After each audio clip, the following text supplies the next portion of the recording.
여의도 매니션 구독자 여러분 안녕하십니까, 박종호입니다. 안녕하십니까, 조피디입니다.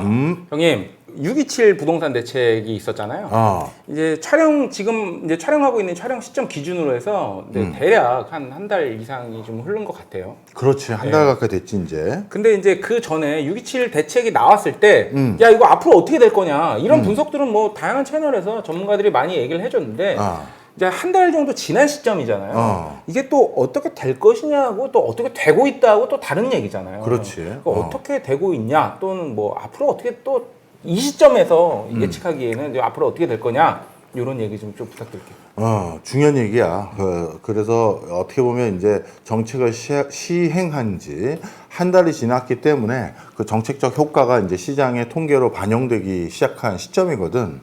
그래서 일단 매매가, 그리고 전세가, 그리고 월세가 이렇게 구분을 해줄 수 있을 것 같고, 그리고 서울 상급지, 그 다음에 지방, 뭐 이렇게 전반적으로 구분해서 얘기를 할 수 있을 것 같은데, 일단 공통 분모는 뭐가 있다? 거래량이 확 줄었다. 거래량이 줄었다.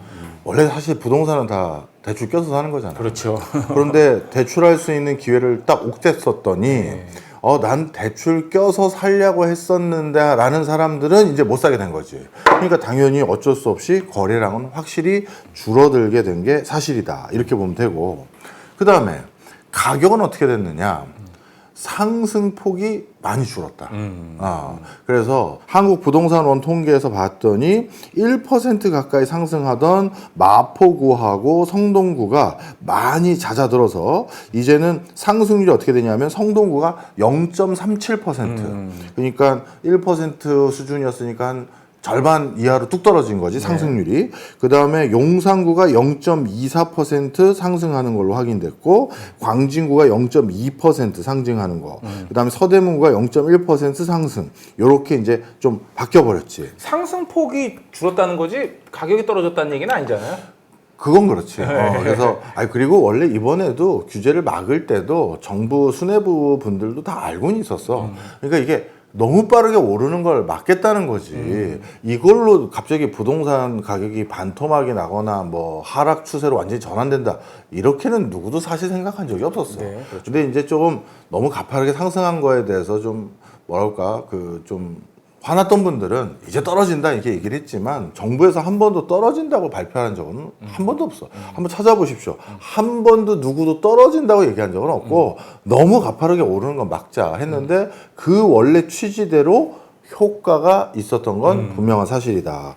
자, 그런데 여기서부터 이제 좀 고민해야 될 게 있어. 어떤 게 있냐면, 여전히 견실하게 상승하는 지역들이 있어. 이렇게 대출을 옥죄음에도 불구하고. 이 대표적으로 어디가 그러냐면, 송파구가 0.43을 찍었는데 그 이유가 잠실, 송파동 재건축 단지 위주로 상승을 견인했고, 그 다음에 서초구도 상승이 견조하게 유지되고 있는 지역이 있는데, 잠원, 반포동 주요 단지들은 이 상승 추세가 크게 꺾이진 않았고, 그러니까 전체 서초구는 조금 주춤한 건 사실이지만, 서초구 중에서 반포하고 잠원 최상급지는 그냥 원래 갈 길 간다. 거기는 어차피 대출 받아서 사는 동네가 아니잖아. 그래서 그렇고, 양천구 같은 경우 목동 중소규모 위주로 또 이 상승세가 아직은 견조하고, 영등포구 같은 경우 신길과 여의도동이 상승세가 아직까지 유지돼. 이거는 전부 재건축 쪽이야. 그래서 지금 이 매매 시장의 여러 흐름들을 보면 어떤 거다? 숨고르기 들어갔고, 재건축 시장에 대해서 새 아파트들이 들었으면 그건 확실히 프리미엄을 받을 수 있다라고 생각하는 일부 사람들은 지금이라도 제가 베팅할게요 하면서 들어가는 흐름은 유지가 되고 있는 거지. 네. 그래서 사실 아직까지는 이 대한민국이라는 게 그동안 진화 발전을 해왔던 꼴이라는 게 있잖아.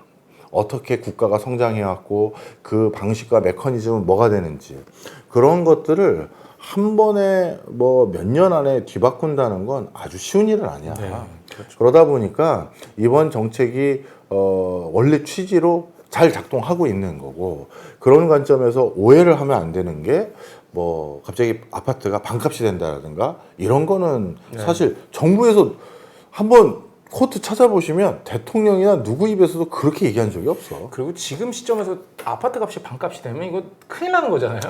뭐 사실 그런 면도 있지만 또 일부 너무 올랐던 것에 부담감을 느끼는 분들은 반값이 돼야 되는 게 맞는 거 아니냐 이렇게 얘기하시는 분들도 있는데 그거는 뭐 또 좀 고민의 영역이지. 자, 그래서 제가 또 말씀드릴 게 저희 학과 또 실물투자분석학과에 신입생을 또 모집합니다.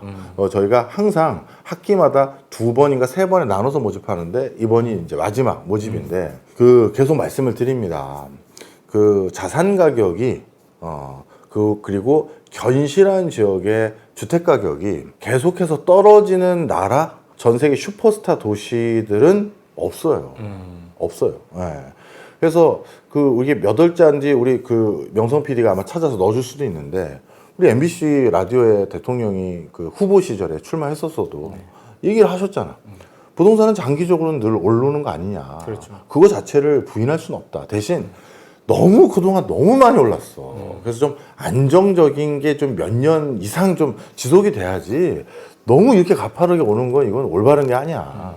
그래서 좀 안정화되는 건 좀 필요한 걸로 나도 동의를 하고 그렇다는 건 결국 어느 시점인가는 또 그 좋은 동네에 좋은 아파트가 될 지역 또 되는 지역들은 사람들 선호들이 또 있단 말이야. 주목받는 시기가 또 오잖아요. 그렇지. 그래서 그런 것들에 대해서 우리가 어떻게 대비해야 될지. 그렇다고 무슨 다 강남만 사는 게 아니잖아. 그렇죠. 그럼 또 다른 지역들은 또 어떻게 내가 가진 종잣돈으로 접근 가능한지를 미리 스터디를 해 놓으셔야 되고 또 이게 부동산뿐만 아니라 이제는 또 코스피 5천을 이제 우리가 도전해보자 이런 사회적 분위기가 됐잖아. 이거 얼마나 건전한 세상이야. 그렇죠. 그러면 그런 것들에 대해서도 투자를 어떻게 할 것인지 이런 것들에 대해서 미리 스터디를 해놔야 그래야 물 들어올 때 바로 노를 저을 수가 있어. 그러니까 그때쯤 돼서 그때부터 공부하지 하면 내가 판단을 못해. 그렇죠. 미리 머릿속에 다 시뮬레이션 돌리고 내가 어떻게 할 것이다 하고 있다가 드디어 준비하던 그 타이밍이 왔네. 때가 왔다. 던지자 할 수 있어야 되는 거지. 그때쯤 되면 다시 내가 공부해야지 천만입니다. 지금 시기가 딱 그 형님이 말씀하신 그 시기인 것 같아요. 그래서 이제 그런 것들을 좀 체계적으로 공부하고 싶으신 분들은 지원해 주시면 저뿐만 아니라 명망 있는 분들이 많은 팁을 드리도록 하겠다 이렇게 말씀을 드립니다. 자, 마저 또 얘기를 좀 해보자고. 네네. 자, 그 다음에 지방 같은 경우는 아직까지는 하락세가 계속되는 지역 그리고 보합세가 계속되는 지역들이 그대로 유지되고 있는 상황이에요. 그래서 매매 추세로 봤었을 때는 그 광폭의 흐름, 지방은 계속 떨어지고 상대적으로 서울은 폭등하고 이게 좀 완화돼서 지방 떨어지는 추세에서 크게 달라지는 건 없지만 떨어지는 추세도 완만해졌고 서울 주요 지역들이 올라가는 추세도 완만해졌다. 이게 6.27 대책 그 한 달 뒤에 통계적으로 확인된 흐름이다. 그럼 현재까지만 봤을 때는 좀 어떻게 흐름이 좀 괜찮은 것 같아요. 사실 이것도 지난 뭐 한 달 정도 전에 너무 광폭으로 올랐기 때문에 조금 더 상승률이 낮아졌으면 좋겠어. 그동안 우리나라에서 너무 빠르게 너무 많은 가격이 올랐거든. 그래서 상승률이 조금 더 완만하거나 아니면 한 2, 3년은 안 올라도 그동안 너무 뛰었어. 그래서 조금 더 낮아져도 되는데 하여튼 정책적 효과는 확실히 있었다. 이렇게 얘기를 할 수가 있고. 자, 그 다음에 이제 매매 알아봤으니 당연히 그 다음에 전세 알아봐야지. 일단 이게 또 당연하게 불편한 진실이야. 매매 가격 상승은 좀 눌렀다. 그럼 무슨 가격이 뛰겠어? 전세가 뛰지. 네. 우리가 집을 사는 사람들이 모두 다 투기 세력이 아니거든. 당연하죠. 나는 애들 교육 때문에 거길 가야 된다든가 아니면 나는 직장 때문에 이제 서울에 와야 된다든가 아니면 경기도 어느 쪽으로 이사를 해야 된다든가 이런 사람들이 있단 말이야. 근데 이런 사람들이 과거에는 선택지 중에 하나가 대출 껴서 그냥 살까? 라는 사람이 있었는데 그 사람들이 대출 껴서 사지를 못하게 됐잖아. 그러면 원래 전세 살려는 사람에다가 이제 못 사는 사람도 나도 전세 이렇게 돌아설 거 아니야. 그럼 당연히 전세 가격은 올라간다. 뛰는 거지. 그래서 지금 전세 가격의 상승세는 솔직히 말하면 더 견조해졌어. 그래서 강남 3구 및 주요 학군 지역의 전세 수요가 전세 가격 상승을 견인하고 있는 게 확인이 됐고, 그 다음에 경기, 인천, 서울 전세 가격이 상승하니까 경기, 인천으로 눈을 돌린 사람들이 생겼겠지. 네. 예를 들어서 전세 알아보고 있던 사람이 한두 명에서 세네 명으로 느니까 전세 가격을 집주인이 올리려고 할 것이고, 전세 가격이 올리니까 그 중에서 누군가는 거기에는 내가 이제 더 이상 들어갈 데가 없다 하니까 경기나 인천으로 눈을 돌리겠지. 그래서 경기, 인천이 그래서 전세 가격이 약간의 시차를 두고 다시 상승하는 흐름으로 돌아선 상태고, 지방은 또 똑같아. 떨어지는 전세가 지역은 계속 떨어지고, 또 보합세를 유지하고 있는 건 보합세고. 그러니 이번 627 대책의 여파는 서울의 상승 추세를 누르는 데만 효과가 있었지, 지방은 원래 변화가 없는 그 흐름대로 이어가고 있다. 이렇게 보면 될 것 같아요. 참 그 인구가 줄고 있잖아요. 인구가 줄고 있는 시점에서, 고령화가 되고 있는 시점에서 지방에 대한 부동산 대책 백약이 무효하다, 이런 느낌을 받아요. 그래서 하여튼 지방도 이제 특단의 대책을 내년 지방선거 전까지 이제 마련을 해야 될 거야. 이번에 이제 급한 정책으로 일단 봉합을 해놨으니까 이제 1년 정도 있는 그 기간 동안 추가적인 대책을 또 마련하지 않으면 지방도 이제 고민을 많이 해야지. 자, 그리고 마지막으로 월세가. 월세는 자, 그럼 나는 원래부터 전세 살려고 했는데 갑자기 누군가가 나타나더니 제가 1억 더 드릴게 했어. 네. 그럼 나는 전세 나와야지. 네. 그럼 봤더니 다른 데 알아보려고 했더니 다 전세 가격이 1억이 올랐어. 나는 이제 전세가도 대출을 옥죄고 있는 상황이 돼버렸잖아. 그러니 이제 나는 추가적으로 전세 대출을 추가로 더 받기도 부담이 되고, 그거 이자 비용도 감당이 좀 안 되는 형국이었으니, 그럼 내가 이제 뭘로 바꿔야 돼? 월세로 바꿔야지. 그래서 전세에서 월세로 전환되는 게 가속화되는 지역들이 생겼어. 그 지역들 중에 가장 큰 피해자는 젊은 층하고 1인 가구 중심의 이쪽 지역이 월세 전환이 좀 늘어난 상태야. 바로 이런 것들이 지금 뭐라고 해야 돼? 한 달 뒤에 확인되는 추세들이다. 이렇게 보시면 되고, 그러면 이거를 다시 수요자와 공급자로 좀 나눠보면, 자, 고가 지역의 아파트들, 일단 실수요자들은 진짜 현금 부자들만 사는 거고, 대출 얼마 껴서 살려는 사람들은 빠졌다. 그래서 현금 부자들이 지금의 강남 3구의 핵심 지역들과 마포 성동구 쪽에 부동산 가격의 0.3% 정도 되는 주간 상승률 기준으로, 그거는 현금 들고 가는 사람들이 상승세를 이어가고 있는 거다. 대출 낀 사람들이 아니라, 이렇게 보면 되고, 그 다음에 선매도 후매수라는 원칙이 생겼어. 이제 1주택이 아니라 2주택이 되면 아무것도 안 되잖아. 네. 뭐 유예를 둔다든가 시간차를 두는 게 아니라, 그러니 일단 팔겠다는 사람은 먼저 팔아야 돼. 그리고 그 다음 사야 되는데, 먼저 팔고 산다라는 이 기가 막힌 타이밍 있잖아.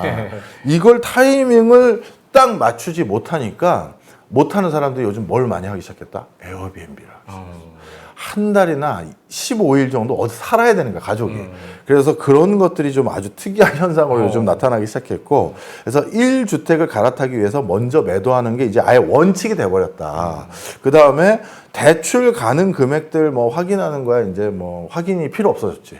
이제 6억까지밖에 안 되니까. 그래서 이제 내가 어느 지역에 아파트를 살려고 하고 내 소득이 얼마니까 얼마까지 나오는 건가요를 다 지역마다 시중은행에 물어봐서 확인해야 되는 게 싹 사라지고 그냥 6억이야. 그러니까 확인해야 될 건 이제 바뀌어버렸다. 옛날엔 대출 금액이 얼마까지 나오는지 확인해야 되는 건 사라졌는데, 일단 내가 먼저 팔고 들어가야 되는데 그게 안 되니까 에어비앤비에도 알아보게 됐다. 이렇게 되고, 자, 실수요자는 이렇게 됐고, 투자자 입장에선 말을 하면 일단 중저가 아파트들에는 관심이 많아졌어.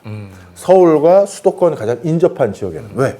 이젠 당분간 이 정책이 1년이 될지 2년이 될지 혹여나 3, 4년까지 이어지면 중저가 아파트 시장이 호황을 볼 거다 해서 6억 대출 껴서 살 수 있는 아파트들 또는 6억 이하 아파트들이 있는 지역들은 조금이라도 글로 몰릴 수밖에 없다라고 해서 거기에 대한 관심세가 늘어나기 시작했고 그 다음에 대출 껴서 서울에 진입하려고 하는 사람들이 못하다 보니까 서울 외곽 지역과 그 다음에 수도권 지역에 투자가 몰릴 거다, 수요가 몰릴 거다 해서 투자는 그쪽으로 이동했다. 이렇게 보면 될 거예요. 자, 그러면 이렇게 되면 일단 우리가 부동산이 폭등하던 건 막았단 말이야. 그리고 그냥 약간 안정적인 추세로 상승하는 게 계속 됐는데 이 규제를 영원히 할 수는 없어. 그런데 이 규제만 가지고 부동산을 하락 전환하는데 실패했다고 생각하시는 분들은 규제를 더 세게 하자고 할 거야. 그런데 계속 얘기하지만 이 모두가 투기로 어느 지역에 거주하는 게 아니에요. 그거는 자꾸 뭐 집 사는 사람들 다 투기 세력으로 얘기하는 거는 이거 정말 거기서부터 정책이 잘못된 거야. 예를 들어서 내가 갑자기 어떤 이유로 사무실을 저쪽으로 다 옮겼어. 저기 송파구 쪽으로. 송파구에 새로 MBC가 스튜디오를 짓게 됐고 손에 잡히는 경제를 거기서 하게 됐다. 그럼 우리가 다 이제 너도 글로 이사하고 우리 명성 PD도 이사하고 다 이사해야 되잖아. 그렇죠. 나도 이사를 해야 되고. 그런데 나는 뭐 살던 집 팔아서 갔다가 쳐. 근데 나머지가 대출이 안 나오면 아니면 전세금을 올려달라고 하면 여기서 송파에 출퇴근한다? 이건 안 되잖아. 그렇죠. 그래서 이 제도를 계속하는 건 어느 순간인가 임계점이 와. 내가 내 회사 근처 아니면 내 아이들 근처로 이사 가서 살고 싶은데 그걸 대출을 막아서 못하게 하면 어떻게 하냐? 이거 뭐 부동산 투기가 아니잖아요. 그렇지. 그런데 전 세계적으로 어딘가 거주를 하겠다는 사람들에게 대출을 알선해 주는 건 모든 국가가 해야 되는 약간의 서비스였다고. 그러다 보니까 모기지 론이나 이런 것들을 정부가 정책적으로 제공했단 말이야. 아니면 민간 시중 은행 등을 통해서 어떻게 제공을 하도록 유도해 왔었고. 그러면 이 제도들이 결국 내년도 지방선거나 그 다음 연도에 국회의원 선거 때 또 약간 풀리게 되는 거야. 그럼 그때 풀릴 때 어떻게 되냐? 잠깐 풀리는 그 기간 동안 야, 이거 선거 끝나면 집값 또 오른다고 또 옥죄일 수 있어. 그럼 그때 빨리 갈아타자. 우리 다시 아버지 직장 근처로 이사 가자. 아니면 서울로 이번에 대출 받아서 어차피 우리도 곧 글로 갈 테니 가자. 이렇게 돼버리잖아. 그럼 단기간에 그동안 눌러왔던 거래량이 폭등하면서 가격이 확 오르는 거야. 그래서 이런 정책을 이런 식으로 해버리면 눌렀다가 거래량 폭등하면서 가격 폭등하고 눌렀다가 거래량 폭등하면서 가격 폭등하는 또 안 좋은 시그널이 생겨버려요. 전체적인 흐름을 바꿔놓은 게 아니라 그냥 억지로 누르고 있었던 거예요. 그렇지. 자, 그래서 계속 말씀드리지만 근본적인 공급 대책이 들어가야 돼. 우리가 어느 집에 살겠다는 건 10명이면 9명 가까이가 거주 목적이지 한두 명만 진짜 투자야. 근데 이 거주 목적인 사람들도 이왕 거주하는데 올라주면 좋은 거잖아요. 그게 이제 섞여 있는 거지. 당연하죠. 근데 그걸 투기라고 생각하면 안 된다고. 자, 그래서 무조건 이 1년 기간 동안 공급을 안정화시킬 수 있을 정도로 믿음을 줘야 되는데 지금 아까 흐름 봤잖아. 내가 뭐라고 그랬어? 재건축 예상 지역이거나 재개발 예상 지역은 지금 이렇게 대출을 눌렀음에도 불구하고 큰 시세 흐름의 변화가 없다. 오히려 견조한 흐름, 상승을 그렇지. 했다. 그 얘긴 아직까지 시장에서 이거 공급 못할 것 같은데 이 생각을 가지고 있다는 거야. 시장에 무조건 오른 건 아니죠. 시장에 또 이런 뭐 매매 흐름을 불식시키는 더 좋은 정책이 나올 수도 있는 거니까. 하지만 아직까지는 부동산을 바라보는 시장의 흐름은 에이, 공급은 못할 것 같은데 그러니 또 이렇게 수요를 누른 거 아니야? 라는 생각들을 주로 많이 가지고 있는 것 같다. 이렇게 보여진다는 거야. 자, 그래서 어떻게든 폭등을 막을 방법은 공급이에요, 진짜.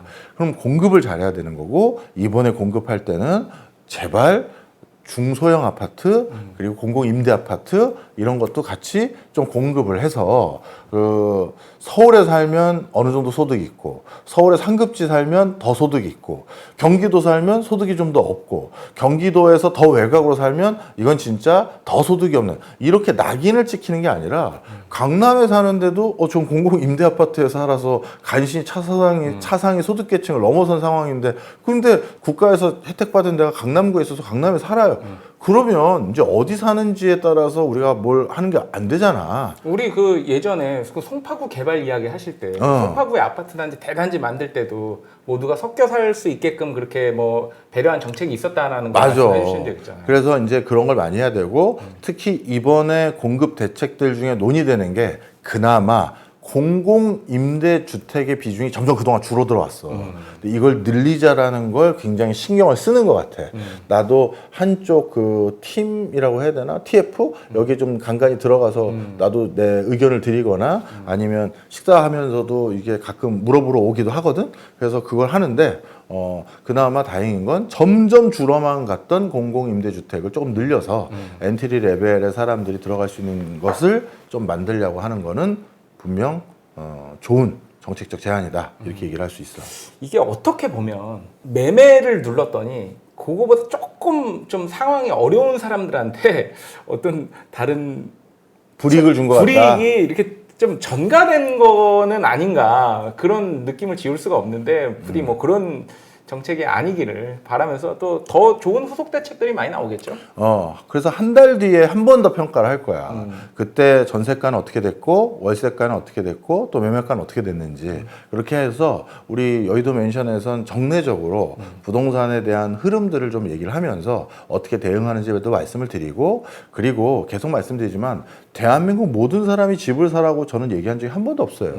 그런데 나는 꼭 내 집이 있었으면 좋겠습니다라고 생각하거나 그리고 그 집이 우리 모두 대한민국 국민들이 다 압구정 현대아파트에 살고 싶은 게 아니잖아. 서울에 내가 늘 얘기하지만 지하철이 바로 지근거리에 있어서 용중아 뭐 너 오늘 고기 굽는다며 형도 글로 넘어갈게 하면 형 빨리 오세요. 지하철 타면 한 3, 40분이면 가. 하는 데 있으면 남은 여생 다 행복하게 사는 그렇죠. 거잖아. 그 정도의 집을 원하시는 분들은 저는 지금도 사라고 강권드립니다. 이게 뭐 모든 게 이제 행복이 기준이 돼야 되는데 이 압구정 현대에 사시면서 행복하신 분이 있는가 하면 뭐 시골에서 뭐 정원 딸린 집에서 개 키우면서 행복하게 사시는 분들이 있어요. 그럼 그래서 하여튼 그렇게 지하철역 지근거리에서 집을 그냥 내 집을 갖고 싶다라는 분들에게는 사도 크게 손해볼 건 없으실 거예요. 저는 그렇게 말씀드리면서 오늘은 여기까지 하겠습니다. 저희 대학원도 관심 많이 주시기 바라고요. 돈이 부족할 때 이런 것들을 잘 사는 방법들도 알려드리기도 하고 주식 투자나 아니면 경제 보는 흐름, 기술의 트렌드도 알려드리니까 관심 많이 가져주십시오.